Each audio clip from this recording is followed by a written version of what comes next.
आज हम पढ़ने जा रहे हैं प्राचीन इतिहास के प्रश्नोत्तरी। प्राचीन इतिहास का जो हमारा पास है जो टॉपिक है वो थर्ड पार्ट है। ये वाला पार्ट है जो थर्ड पार्ट है। आइए स्टार्ट करते हैं पार्ट 3। पहला क्वेश्चन है, भारत का प्रथम शक राजा कौन था? इसका आंसर है मोगा। मोगा भारत का पहला शक राजा था। उसने भारत में शक राज्य की नींव डाली और उत्तर पश्चिम भारत के बड़े हिस्से में अपना राज्य बनाया। नेक्स्ट क्वेश्चन है, स्टेट गुज की नियुक्ति किसने की? इसका आंसर है ए यवन। स्टेट गुज यवनों के सेनाध्यक्ष को कहा जाता है, इसलिए स्टेट गुज की नियुक्ति यवन ने की थी। 190 ईस्वी पूर्व में बैक्टीरिया के किस यवन राजा ने भारत पर आक्रमण किया? इसका आंसर है ए डेमेट्रियस। 190 ईस्वी पूर्व में डेमेट्रियस नामक यवन राजा ने भारत पर आक्रमण किया और मौर्य साम्राज्य का बड़ा इलाका जीता। क्वेश्चन है, 190 ईस्वी पूर्व में बैक्टीरिया के किस यवन राजा ने भारत पर आक्रमण किया? इसका आंसर है ए डेमेट्रियस। 190 ईस्वी पूर्व में डेमेट्रियस नामक यवन राजा ने भारत पर आक्रमण किया और मौर्य साम्राज्य का बड़ा इलाका जीता। प्रसिद्ध इंडो ग्रीक राजा मिनांडर फर्स्ट ने अपनी राजधानी कहाँ बनाई? इसका आंसर है ए तक्षशिला। मिनांडर प्रथम प्रसिद्ध यवन राजा था। उसने अपनी राजधानी तक्षशिला में बनाई। किस ग्रीक राजदूत ने विष्णु के सम्मान में स्तंभ बनवाया? इसका आंसर है बी हेलियोडोरस। ग्रीक राजदूत हेलियोडोरस ने विदिशा में शुंग राजा विष्णु के सम्मान में स्तंभ बनवाया। उस राजदूत को ग्रीक राजा भागद्रथ ने भेजा था। किस ग्रीक राजदूत ने विष्णु के सम्मान में स्तंभ बनवाया? इसका आंसर है बी हेलियोडोरस। ग्रीक राजदूत हेलियोडोरस ने विदिशा में शुंग राजा विष्णु के सम्मान में स्तंभ बनवाया। उस राजदूत को ग्रीक राजा भागद्रथ ने भेजा था। सर्वप्रथम सोने के सिक्के किस राज्य के राजाओं ने जारी किए? इसका आंसर है बी यवन। सर्वप्रथम सोने के सिक्के यवन राज्य के राजाओं ने जारी किए। भारत में सर्वप्रथम सोने के सिक्कों को जारी करने का श्रेय यवन राजाओं को जाता है। सबसे पहले जो सोने के सिक्के भारत में चलाए गए थे वो यवन राजाओं ने जारी किए थे। बृहत कथा की रचना किसने की? इसका आंसर है गुणाढ़। बृहत कथा की रचना गुणाढ़ ने की, जो राजा हाल के राजकवि थे। राजा हाल के राजकवि थे। किस सातवाहन राजा ने शक राजाओं से मालवा को वापस जीता? इसका आंसर है ए गौतमी पुत्र सातकर्णी। गौतमी पुत्र सातकर्णी ने मालवा को शक राजाओं से वापस जीत लिया, जिसे पूर्व के सातवाहन राजा हार चुके थे। इनमें से कौन सा शिलालेख सातवाहन काल से संबंधित है? इसका आंसर है ए नासिक। नासिक का शिलालेख सातवाहन काल से संबंधित है। इसे गौतमी पुत्र सातकर्णी की मां गौतमी ने बनवाया। इसमें गौतमी पुत्र सातकर्णी को अद्वितीय ब्राह्मण और क्षत्रियों को का मान मर्दन करने वाला बताया गया। इनमें से कौन सा शिलालेख सातवाहन काल से संबंधित है? इसका आंसर है ए नासिक। नासिक का शिलालेख सातवाहन काल से संबंधित है। इसे गौतमी पुत्र सातकर्णी की मां गौतमी ने बनवाया। इसमें गौतमी पुत्र सातकर्णी को अद्वितीय ब्राह्मण और क्षत्रियों का मान मर्दन करने वाला बताया गया है। सातवाहन वंश के किस राजा ने गाथा सप्तशती की रचना की? इसका आंसर है ए राजा हाल। सातवाहन वंश के किस राजा ने गाथा सप्तशती की रचना की? इसका आंसर है ए राजा हाल। राजा हाल ने की थी। राजा हाल सातवाहन वंश का एक विद्वान राजा था। उसने गाथा सप्तशती की रचना की, जो प्राकृत भाषा में प्रेम कविताओं का संग्रह है। नेक्स्ट क्वेश्चन है, किस वंश के राजाओं ने ब्राह्मणों को अनुदान में भूमि दी? इसका आंसर है सी सातवाहन। सातवाहन वंश आंध्र प्रदेश का वंश था। उन्होंने ब्राह्मणों को अनुदान में भूमि दी। सातवाहन वंश के राजा खुद भी ब्राह्मण जाति से थे। अशोक के अपने शिलालेख में किस क्षेत्र को कर मुक्त बनाने और मात्र 1/8 कर लगाने की जानकारी दी है। इसका आंसर है ए लुम्बिनी। अशोक के अपने शिलालेख में किस क्षेत्र को कर मुक्त बनाने और मात्र 1/8 कर लगाने की जानकारी दी है? इसका आंसर है ए लुम्बिनी, लुम्बिनी क्षेत्र। अपने सिंहासन की 20वीं वर्षगांठ पर अशोक ने लुम्बिनी को कर मुक्त के रूप में घोषित किया और केवल 1/8वीं हिस्सा कर योग्य के रूप में घोषित किया। इस तथ्य का वर्णन निगलवा और रमदेई के शिलालेखों में पाया जाता है। शतपथ ब्राह्मण और तैत्तिरीय ब्राह्मण किसके ब्राह्मण ग्रंथ हैं? इसका आंसर है सी यजुर्वेद। शतपथ ब्राह्मण और तैत्तिरीय ब्राह्मण यजुर्वेद के ब्राह्मण ग्रंथ हैं। अगला क्वेश्चन, निम्नलिखित में से सिंधु घाटी सभ्यता के ढोलवीरा स्थल की सबसे अनोखी विशेषता क्या है? इसका आंसर है सी, इसके शहरों को 3 भागों में विभाजित किया गया था। निम्नलिखित में से सिंधु घाटी सभ्यता के ढोलवीरा स्थल की सबसे अनोखी विशेषता क्या है? इसकी विशेषता यह है कि इसके शहरों को 3 भागों में विभाजित किया गया था। सिंधु घाटी सभ्यता का धोलावीरा शहर आज के गुजरात में स्थित था। इसकी प्रमुख विशेषता शहर का 3 हिस्सों में विभाजन था। कौन से राज्य गौतम बुद्ध के जीवन से संबंधित थे? इसमें हमको नंबर वाइज दिए हुए हैं राज्य, उनमें इनमें से छांटना है कि कौन से राज्य गौतम बुद्ध के जीवन से संबंधित है। एक है अवंती, दूसरा गांधार, तीसरा कौशल, चौथा मगध। इसका आंसर है सही सी 3 और 4, तीसरा और चौथा। मतलब कौन से राज्य गौतम बुद्ध के जीवन से संबंधित थे? इसमें कौशल और मगध, कौशल और मगध जो राज्य थे वो गौतम बुद्ध के जीवन से संबंधित थे। अवंती और गांधार राज्य गौतम बुद्ध के जीवन से प्रत्यक्ष से संबंधित नहीं थे। इसके अलावा कौशल के राजा प्रसेनजित गौतम बुद्ध के शिष्य थे। मगध का राज्य गौतम बुद्ध की शिक्षाओं से प्रत्यक्ष संबंधित है। ऋग्वैदिक काल की अर्थव्यवस्था के बारे में कौन सा कथन सत्य है? 4 कथन दिए हैं, इसमें से ऋग्वैदिक काल की अर्थव्यवस्था के बारे में कौन सा कथन सत्य है ये छांटना है। फर्स्ट दिया है मुख्यतः देहाती अर्थव्यवस्था, बी है कई अनाज की खेती, सी कृषि आधारित समाज, डी वेतन की अधिकता। इसमें से जो हमारे इसका आंसर है वो है डी वेतन की अधिकता। ऋग्वैदिक काल की अर्थव्यवस्था के बारे में कौन सा कथन असत्य है? इसमें से जो मुख्यतः देहाती अर्थव्यवस्था ये सही है, कई अनाज की खेती ये भी सही है, कृषि आधारित समाज ये भी सही है, लेकिन वेतन की वृद्धि, वेतन की अधिकता जो है वो असत्य है। तो इसका आंसर है डी वेतन की अधिकता। ऋग्वैदिक काल में वेतन देने और लेने के कोई साक्ष्य नहीं है। ऋग्वैदिक काल में वेतन देने और लेने में कोई साक्ष्य नहीं है। अगला क्वेश्चन है, कौन सा शब्द वेदों और वेदों की शाखाओं को सिखाने के विद्यालय के लिए प्रयोग किया जाता है? इसका आंसर है बी चरण। कौन सा शब्द वेदों और वेदों की शाखाओं को सिखाने के विद्यालय के लिए प्रयोग किया जाता है? इसका आंसर है बी चरण। चरण शब्द वेदों और वेदों की शाखाओं को सिखाने के विद्यालय के लिए प्रयोग किया गया है।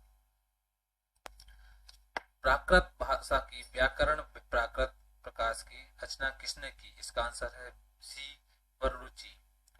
प्राकृत भाषा की व्याकरण प्राकृत प्रकाश की रचना वररुचि ने की।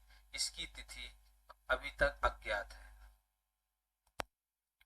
मेगस्थनीज द्वारा भारत के बारे में कहे गए कथनों में से कौन सा सत्य नहीं है? 4 कथन है, इसमें से हमको ये बताना है कि मेगस्थनीज द्वारा भारत के बारे में कहे गए कथनों में कौन सा सत्य नहीं है। ये है, इसमें 4 कथन दिए हैं, इसमें से हमको निकालना है जिसमें मेगस्थनीज द्वारा भारत को कहे गए कथन थे उनमें से सत्य नहीं है। ये है, भारत में प्रचुर सोना, चांदी, तांबा और लोहा है। बी, भारत में सुव्यवस्थित जाति व्यवस्था है। सी, भारत में अक्सर अकाल पड़ता है। डी, डायनोसोसियस ने भारत पर आक्रमण किया। इसका आंसर है सी, भारत में अक्सर अकाल पड़ता है। मेगस्थनीज द्वारा भारत के बारे में कहे गए कथनों में कौन सा सत्य नहीं है? इसका आंसर है सी, भारत में अक्सर अकाल पड़ता है। ये जो शब्द था, ये कथन था, ये सत्य नहीं था। इसमें तीसरा कथन गलत है। भारत प्राचीन काल में कभी भी भारत पर प्राचीन काल में कभी भी अकाल नहीं पड़ा। ऐसा यहाँ प्रचुर बारिश के कारण हुआ। निम्नलिखित में भारत के बारे में सर्वप्रथम किस ग्रीक विद्वान ने लिखा है? इसका आंसर है सी, साइलेक्स। ग्रीक लेखों के अनुसार सबसे पहले साइलेक्स भारत आया और उसे डोरियस नामक राजा ने भेजा। उसके लेख आज नष्ट हो चुके हैं। ग्रीक लेखों के अनुसार सबसे पहले साइलेक्स भारत आया और उसे डोरियस नामक राजा ने भेजा। उसके लेख आज नष्ट हो चुके हैं। तो निम्नलिखित में से भारत के बारे में सर्वप्रथम किस ग्रीक विद्वान ने लिखा है? इसका आंसर है सी, साइलेक्स। ग्रीक लेखों के अनुसार सबसे पहले साइलेक्स भारत आया और उसे डोरियस नामक राजा ने भेजा। उसके लेख आज नष्ट हो चुके हैं। नाभि वर्ष किस देश का ऐतिहासिक नाम है? इसका आंसर है ए, भारत। नाभि वर्ष किस देश का ऐतिहासिक नाम है? इसका आंसर है ए, भारत। ऐतिहासिक स्रोतों के अनुसार भारत का नाम भारतवर्ष का पुराना नाम नाभि वर्ष था, जो पहले जैन तीर्थकर ऋषभ देव के पिता राजा नाभि के नाम पर था। ऐतिहासिक स्रोतों के अनुसार भारत का नाम भारतवर्ष का पुराना नाम नाभि वर्ष था। भारतवर्ष का पुराना नाम नाभि वर्ष था, जो पहले जैन तीर्थकर ऋषभ देव के पिता राजा नाभि के नाम पर था। निम्नलिखित कथनों पर ध्यान दीजिए। फर्स्ट है कथन, अंडाल एक महिला संत थी जिसकी रचनाएं व्यापक रूप से गाई जाती थी। दूसरा है कराईकल अम्मा यार शिव के भक्त थे जिन्होंने अपने लक्ष्य को प्राप्त करने के लिए अत्यधिक भक्ति के मार्ग को अपनाया। इनमें कौन से कथन सत्य है? ऑप्शन दिए हैं, एक केवल वन, केवल टू, एक और दो दोनों। इनमें से कोई नहीं। तो इसका आंसर है सी, एक और दो दोनों। दोनों ऑप्शन है वो दोनों सही हैं। इसमें कथन दिया, फर्स्ट दिया, अंडाल एक महिला संत थी जिसकी रचनाएं व्यापक रूप से गाई जाती थी। कराईकल अम्मा यार शिव के भक्त थे जिन्होंने अपने लक्ष्य को प्राप्त करने के लिए अत्यधिक भक्ति के मार्ग को अपनाया। इसका आंसर है सी, फर्स्ट एंड सेकंड। अंडाल एक महिला संत थी जिसकी रचनाएं व्यापक रूप से गाई जाती थी। इसके अलावा कराईकल अम्मा यार शिव के भक्त थे जिन्होंने अपने लक्ष्य को प्राप्त करने के लिए अत्यधिक भक्ति के मार्ग को अपनाया। ये दोनों ही कथन सत्य हैं। निम्नलिखित में किस भारतीय राजा ने धर्म महामात्र नियुक्त किए थे? इसका आंसर है ए, अशोक। अशोक ने अपने धर्म के प्रचार के लिए धर्म महामात्र नियुक्त किए थे जो उसके धर्म का प्रचार करते थे। इसकी जानकारी अशोक के शिलालेख से मिलती है। जैन धर्म के 22वें तीर्थकर कौन थे? इसका आंसर है बी, अरिष्टनेमी। जैन धर्म के 22वें तीर्थकर अरिष्टनेमी थे। जैन धर्म के 22वें तीर्थकर अरिष्टनेमी थे। उनका वर्णन ऋग्वेद में है। जैन धर्म के पहले तीर्थकर ऋषभदेव थे। जैन धर्म में कुल 24 तीर्थकर थे जिनमें से पहले ऋषभदेव और 22वें अरिष्टनेमी का नाम ऋग्वेद में है। मात्र नामा किस वंश के शासकों द्वारा शुरू किया गया? इसका आंसर है सी, सातवाहन।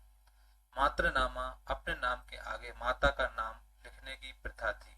मात्रनामा सातवाहन राजाओं ने शुरू की। उदाहरण के लिए सातवाहन वंश का सबसे महान राजा सातकर्णी था जिसने अपना नाम अपनी मां गौतमी के नाम पर गौतमी पुत्र सातकर्णी रखा। मात्रनामा किस वंश के शासकों द्वारा शुरू किया गया था? इसका आंसर है सातवाहन। मात्रनामा सातवाहन वंश के शासकों द्वारा शुरू किया गया था। मात्रनामा अपने नाम के आगे माता का नाम लिखने की प्रथा थी। मात्रनामा सातवाहन राजाओं ने शुरू की। उदाहरण के लिए सातवाहन वंश का सबसे महान राजा सातकर्णी था जिसने अपना नाम अपनी मां गौतमी के नाम पर गौतमी पुत्र सातकर्णी रखा। मनु ने किस अपराध के लिए ब्राह्मण को अन्य वर्ण की तुलना से अधिक दंड देने की को कहा? इसका आंसर है ए, चोरी। मनु महाराज राज ने मनुस्मृति की रचना की। मनुस्मृति के अनुसार चोरी के लिए ब्राह्मण को अन्य वर्ण की अपेक्षा अधिक दंड मिलना चाहिए। यह प्रस्ताव रखा। राजा ब्राह्मणों को छोड़कर सबका स्वामी है। यह विचार किसके थे? इसका आंसर है बी, गौतम। राजा ब्राह्मणों को छोड़कर सबका स्वामी है, यह विचार गौतम धर्मसूत्र का था। गौतम धर्मसूत्र की रचना गौतम ऋषि ने की। गौतम धर्मसूत्र हिंदू धर्म के 4 धर्मसूत्रों में से सबसे पुराना, प्रामाणिक और श्रेष्ठ है।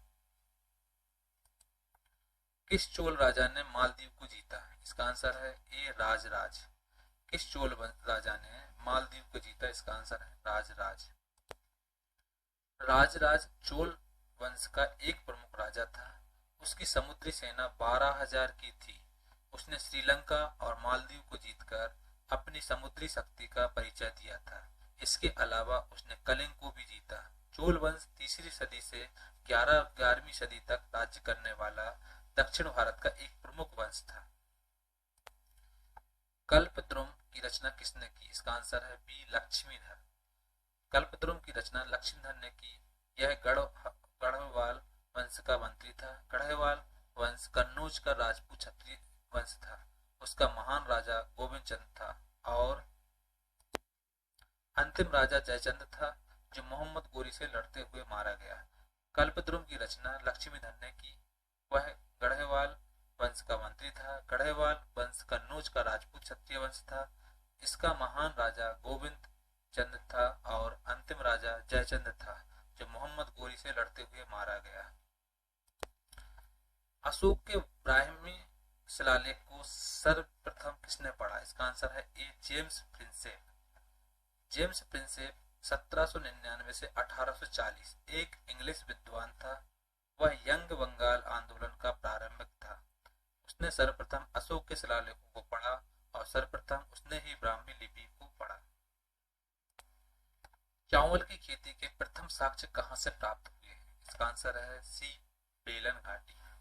चावल की खेती के प्रथम साक्ष्य कहां से प्राप्त हुए? इसका आंसर है सी, बेलन घाटी।